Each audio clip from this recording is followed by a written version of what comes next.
5 years ago, daily life in El Salvador looked completely different. Entire neighborhoods were controlled by gangs. Today, those same streets feel completely like a new neighborhood. For the first time in years, families could use public parks late at night, and tourists from all over the world are visiting in record numbers. The country went from having the highest murder rate in the world to one of the lowest in the region. This is the story of how a nation fixed its internal security and its economy. But the peace of the present was built on the ruins of a very difficult past. To understand this change, we have to look at the history. After the Civil War ended in 1992, El Salvador's government was very weak. There was not enough money for schools, and many people could not find jobs. During this time, many Salvadorians were deported back from the United States, bringing a specific gang culture with them. These groups grew because the government was not able to provide basic safety.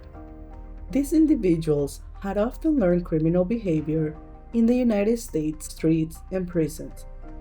They found a country full of young people with no hope and a government that was still struggling to become a working democracy. The community was falling apart, and there were very few ways to make a living. Since there was no strong police force or court system, these new arrivals started to organize. They did not just bring violence, they brought a very organized system that helped them recruit young people who felt ignored. For many kids, the gang offered a sense of belonging and protection that the state could not give.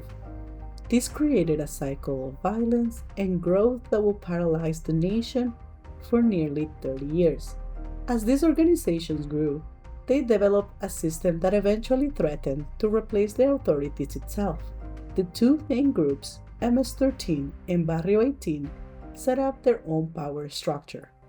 These groups did not just hide. They acted like a shadow government with their own rules and forced taxes. By 2015, the violence reached a peak of over 100 murders for every 100,000 people. Most citizens had seen this violence firsthand. The gangs stayed in control by making sure people were always afraid. This fear dictated where people could shop, which schools their children could attend, and which bus routes they could take to work. The economic impact was huge and helped the gangs grow even more. Small businesses owners were forced to pay a regular fee to local gang leaders to stay open. This system, known as rent, took money away from the poorest communities. At the time, the gangs were more organized than the government.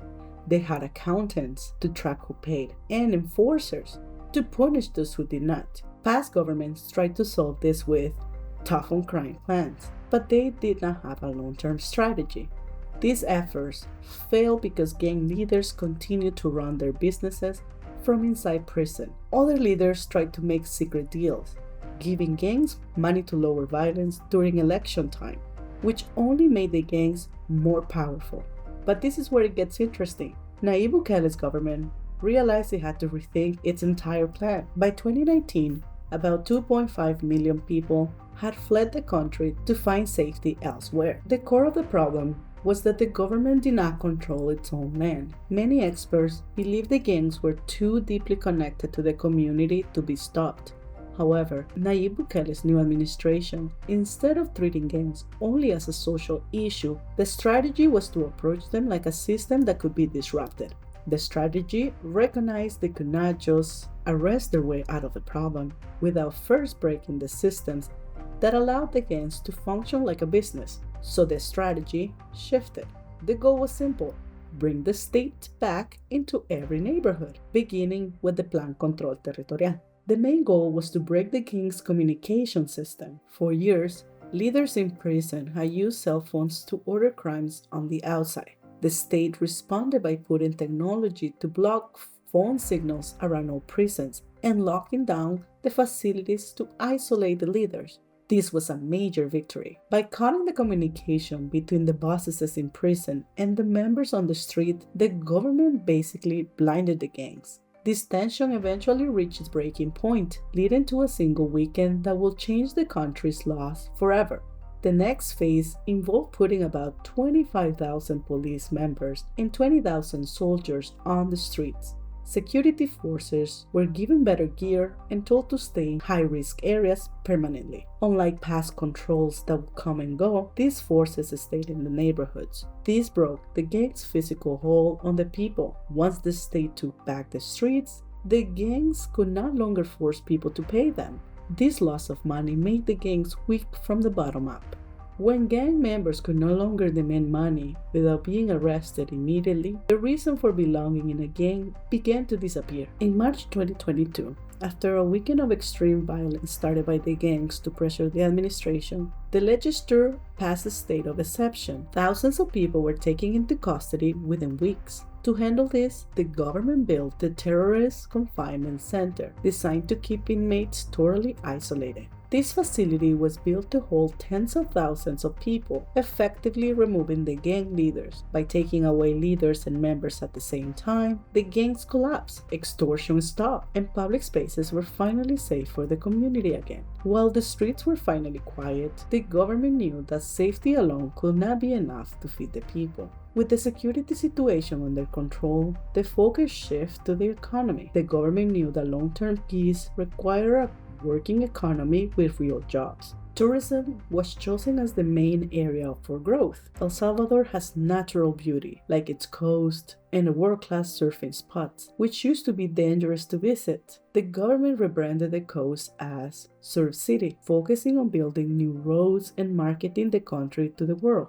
This involved a total cleanup of the systems needed to support international travelers. A lot of money was spent on new roads, parks, and modern walkways along the Pacific coast. These changes made it easier for visitors to travel safely. The data shows this worked. By 2025, El Salvador welcomed a record 4.1 million tourists, bringing billions of dollars into the country. El Salvador is now recognized as one of the fastest growing tourist destinations in America. Local residents began opening small businesses like hotels and restaurants, creating new growth at home. This economic shift provided a peace dividend that made people support the security measures even more. Rebuilding this physical world was just the beginning. The next step involved a digital move that will catch the world's eye. The use of Bitcoin as a legal tender was another part of the national plan. This policy was a signal to the world that the country was ready for new technology.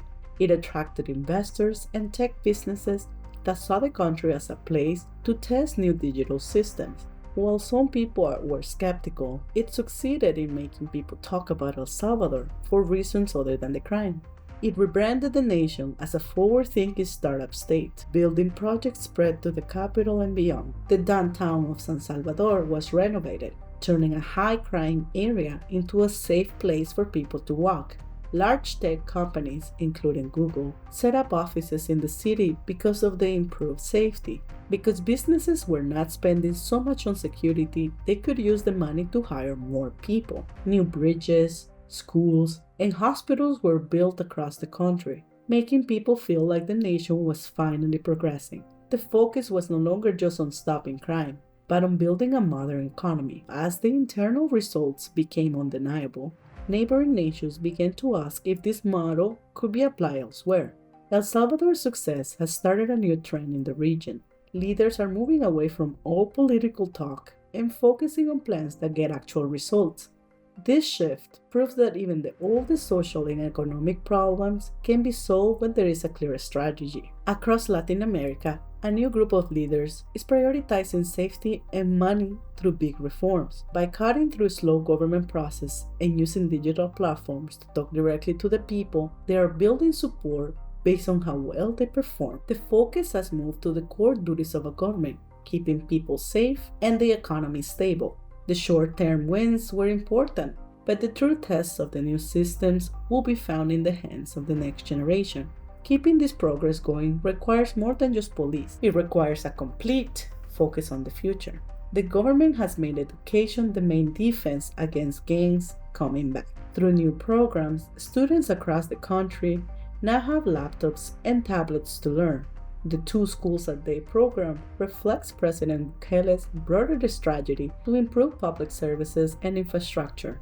The new 24-hour National Library is a symbol of this. providing a modern place for a generation that used to have no reason to stay. The final sign of a nation's recovery is not found in the numbers alone, but in the people who are choosing to come home. Long-term stability is also being built through energy independence. By using power from volcanoes, El Salvador is becoming a leader in green technology. This shift is causing reverse migration.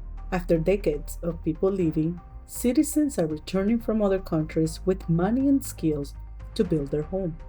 While the work to build a diverse economy continues, the invisible walls of the past have been replaced by the sounds of construction.